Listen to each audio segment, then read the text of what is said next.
everyone! So I wanted to give you a few different garden and plant related updates on things that are happening in my life in this video. But I also wanted to mention, I like to do a Q&A at the end of every garden season and then at the beginning, just because I know there's new people that kind of come here throughout the year. So if you have any questions for me, my garden, my houseplants, let me know down below and I will work on putting a video together to hopefully answer all those questions. But I've been doing some different things in my life that I wanted to give you some updates on. The first is kind of making over my office right here. So let me show you around. I have a few questions for you to get your opinion on, and then some things that I might be changing in here. So we've been in our home for 4 years now, and it wasn't until last summer that we actually changed anything as far as how it looks. So this is my office. I work from home, and we painted the walls in here. Well, we hired someone to paint the walls in here pink, which I really love. I just recently got this chaise lounge because I wanted somewhere to kind of sit and relax a little bit more, maybe work on my laptop, not sitting at the desk. So I really have been liking that, but I want to get your opinion on this wall. I'm going back and forth if I want to leave this painting here or swap it out with a mirror. That painting in the white frame was above my desk and I moved it over to this wall, so let me know your thoughts. All of these pieces of art are thrifted. I love finding framed art at thrift and antique stores, because if I even got, like, let's say this print was $10 and I went to get it framed at somewhere like Michael's, it's so expensive. So I like finding things that are already framed, but I think I like this layout. Let me know your thoughts. What I'm super excited about is I also found a desk at a thrift store, and it's not this one. This one is from IKEA that I painted pink because originally my thought in here was monochromatic everything pink, and then I realized that was too much. So I'm getting a desk that we couldn't obviously fit in our car, so it's going to be delivered, but I'm really excited. I've had this IKEA desk since 2016, 2015. It's great, it does the job, but I just want something a little bit prettier. And then I forgot if I've updated you on this, but I got this rug from an estate sale. It's gigantic, but I think it works really well in here. I don't know if you can really tell, but there is a hole or a tear, but this gigantic rug was, I think, $100, maybe it was just under 100. And again, finding something like that online, it's gonna be a lot more expensive. So I don't care if I hide the hole in the rug underneath my desk. What I also have in here though is this jewelry box. So this I've had like growing up, and I think it works well in this room. I just don't put anything in it. Maybe I can figure out a way to use it. I don't know. Let me know, because I don't like having stuff just sitting here without storing anything in it. I would rather not have it and give it away to someone who will use it. But these side doors open up, and these will hold things like necklaces and bracelets, but I don't have, one, that much jewelry, and two, I wouldn't store my jewelry in my office. Then there are also drawers. So let me know if you think of what I could store here. I mean, maybe I could do seeds, but again, I already have things to store my seeds. I don't want to just make up uses for something. I want to actually have a use. So let me know your thoughts on this jewelry box, because it is really pretty. I will do a full office tour with the houseplants that I decide to put in here kind of after I have most of the items put together. But I will link down below the tour I did of the main room, which we got painted, and new bookshelves and something that wasn't a folding table, which I'd been using for 3 years prior. So I'll link that down below from last year, but I am excited about transforming this room and really having things in here that I love. So that's the first update. Second update is on my botanical drawing class. So let's head next door. I feel like the lighting everywhere up here is crazy because I do have grow lights placed around trying to get my plants through winter. But I am now in, I think I've done 5 botanical drawing classes out of 8. So I have 3 classes left, and it's been really great. So it's through the Chicago Botanic Garden. It's all on Zoom. It's every Saturday morning from 9 to noon. I've always liked drawing, but I always thought, like, either you were born a good drawer or not. And I've realized that although there are people that have more natural ability than others, there are a lot of specific things that you can learn to make yourself a better drawer. Like there's a lot more, was it like left versus right brain? There's a lot more left brain tasks that can go into it versus right brain. So let me show you some of the things that we're working on and how much I've improved in just a few weeks. This is all of the different things that I use for my drawing class. A lot more kind of individual items than I thought, other than just pencils. But the last class, we were working on drawing some flowers, and this is what I have from that last class. But let me actually flip back to the beginning where you can see kind of how far I've come. Actually, now that I look at it, that's not that bad. What I have learned so far is 1, go slow. The slower you go, the better it will turn out, and also draw larger. So you'll be less likely to see the mistakes in a larger drawing than you would on a smaller drawing. And also what we've done for these, which is just like gesture contour drawings, looking at an object and drawing it, is like picking up your pencil as little as possible and not erasing or going back. So these were the first few weeks. Where's the one?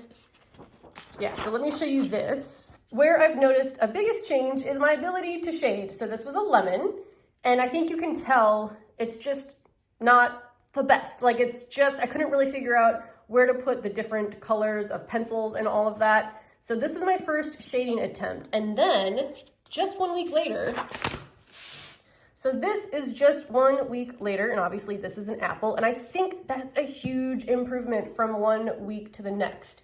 And what we learned was called like shadow mapping. So basically when you're looking at your object, you can kind of see the different shades of gray and just actually mapping those out. This is a good example of what I was just talking about. So this was another lemon, and this was 2 weeks ago maybe, but you draw the different areas where you see the different shades of gray, and then you color those in based on how dark they are. So this was that lemon, it's on some tracing paper, and it just makes it so much easier. And again, this is kind of the left versus right brain. Instead of just looking at it and trying to identify where all the different shades of gray are, if you map it out like this and then just color it in, it makes it so much easier. So that was really nice to learn. Another little tip, let me see if I can recreate this on the camera here with you. But it's basically breaking up what you're looking at in sections to make it easier to draw. So if you can kind of see on here, you see that little right angle? Basically what she taught us to do, and the woman who's teaching the class is, I don't know if she still is, like the botanical drawer of the Museum of Science and Industry, which is really cool. But it's much easier if you take, in this case, this is a picture frame matting that I've just cut apart. But if you take this and hold it up while you're drawing and only focus on a quarter at a time, that makes drawing easier too by breaking it up into sections.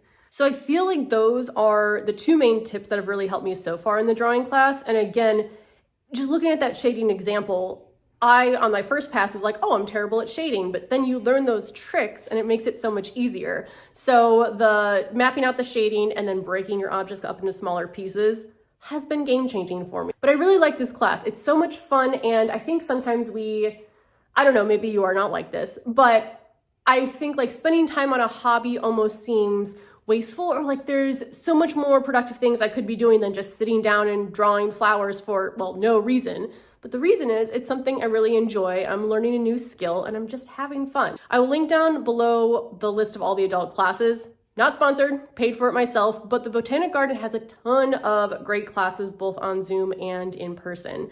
Now, the last thing I want to update you on is my horticulture certification. All right, I have switched location once again to a place that has hopefully a little bit better lighting, but I wanted to go over some updates with my current horticulture class. So as a quick recap, I am currently working to get my horticulture certification through the University of Illinois.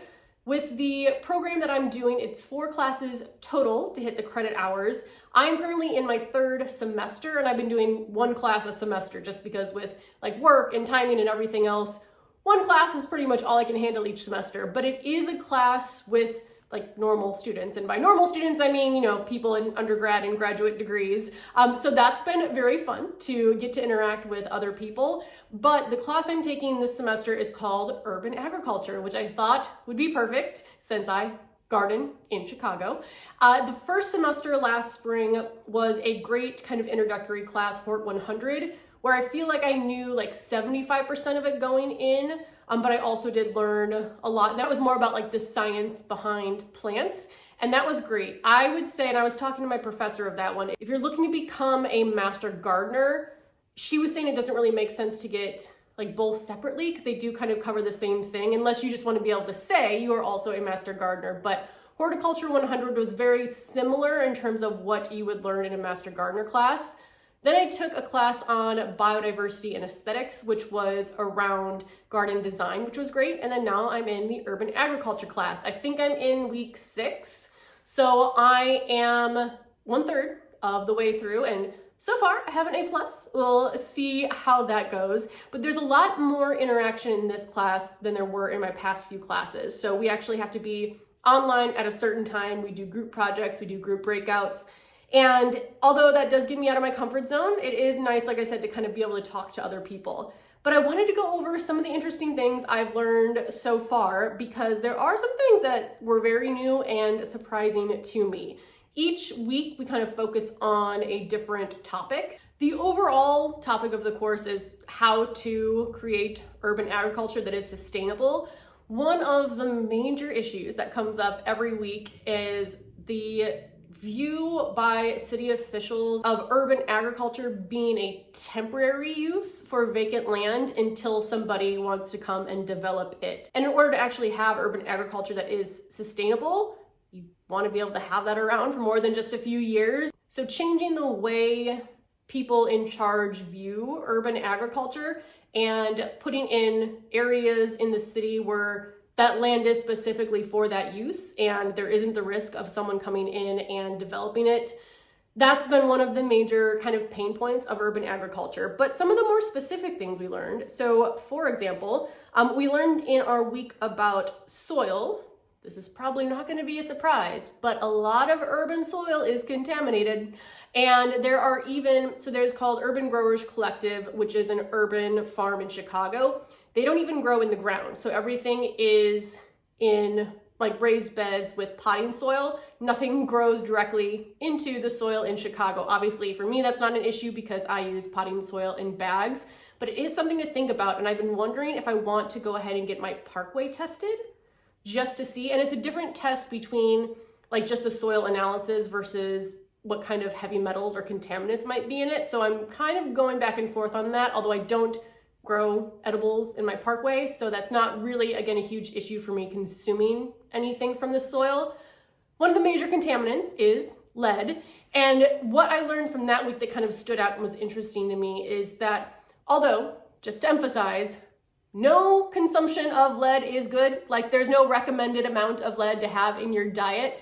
But when there was a study that was done looking at the amount of lead on food and how it actually got there, even though some lead does travel through like from the roots as the plant is growing into the fruit on the plant, that's a much smaller percentage. The majority of the lead actually comes from the soil being transmitted to the fruit. So for example, if a tomato falls onto the soil and someone eats it, or the wind blows the soil onto the tomato. So they did emphasize the importance of washing all of your produce, because to me, I thought obviously the main way contaminants were getting into the plant was by the plant growing in the soil, but it's actually just being transmitted from the ground onto the fruit. So always wash your produce, no matter where it comes from. The next week was focused on the air or in the atmosphere. Now, I think we all know that there are pollutants in the air, but actually being able to study how the combination of pollutants in the air impact a plant has been very, very difficult, because typically if you're studying a plant, it's in one of two environments. Either it's in a very controlled environment like a lab and only being influenced by whatever pollutant they happen to be testing. So it's not a natural environment, and then it's hard to understand the impacts of different pollutants coming together because it's not always negative. That was interesting.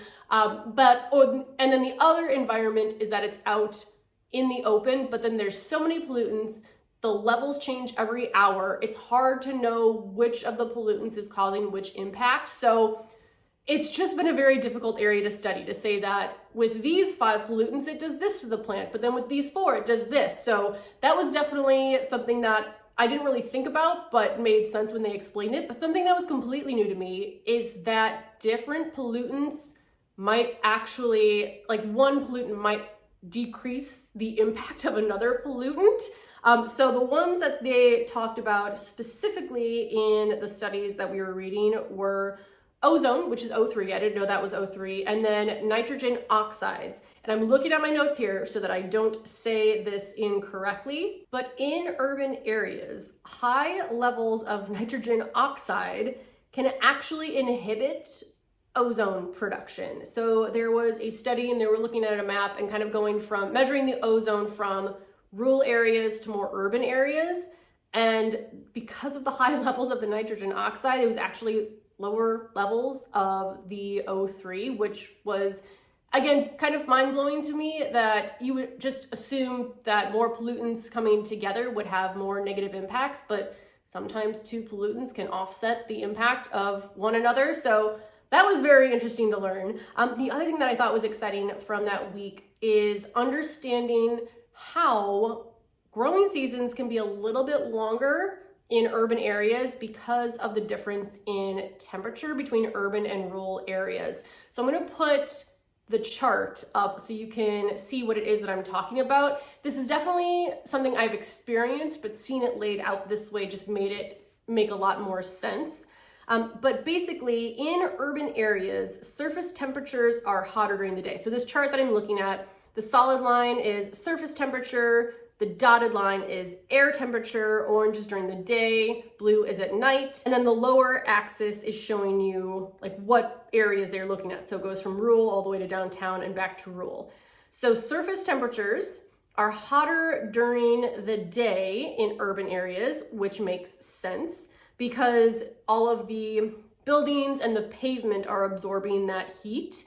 And because of that, the buildings and the pavement are acting as radiators. So going back to this chart, you can see here the surface temperature is definitely higher. Again, that solid orange line during the day in the more urban areas, but there isn't really that much of a difference in the air temperature. So the air temperature is pretty consistent whether you're in rural or downtown areas, but because the cement, the pavement, the buildings are absorbing that heat, the surface temperature is a lot hotter, which I think you'd understand if you've ever stood in a grassy field versus on asphalt. When it's been a really hot day, it's much hotter on a blacktop or asphalt than it is in the grass. So because all of the materials in the city are absorbing that heat, they're acting as radiators at night. So then the heat is being released back, which is why if you look at the blue lines, which is the nighttime surface and air temperature, both surface and air temperatures are warmer in the cities at night because again, that heat is being released.